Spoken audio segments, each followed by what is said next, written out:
Now, Korea and Japan will hold their first working-level talks on the so-called comfort women issue in Seoul later today. But as our Hwang Sung-hee tells us, it will take much more than one meeting to mend decades of sour ties.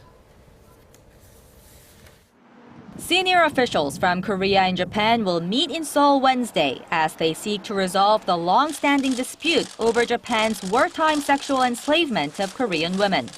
The rare meeting is the result of an agreement reached ahead of President Park Geun-hye's first official talks with Japanese Prime Minister Shinzo Abe in the Netherlands last month. Korea is expected to reiterate its demand for an official apology and legal compensation from Japan for the so-called comfort women. Tokyo claims the issue was settled through a 1965 treaty signed by the two neighbors when they normalized diplomatic ties.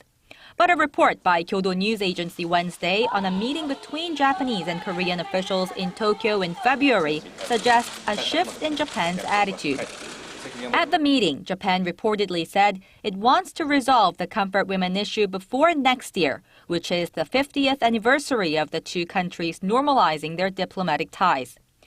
The report also said the Japanese government is reviewing various humanitarian measures, including providing government support funds for the victims and an official apology by the Japanese ambassador to Korea. Tokyo is reportedly even mulling the possibility of issuing a letter to the comfort women under the prime minister's name. Around 200,000 women, mostly Korean, were forced to serve the Japanese army in comfort stations during the early 20th century. But most agree that just one round of talks will not be enough for the two neighbors to overcome decades of diplomatic tensions. Hwang Sung-hee, Arirang News.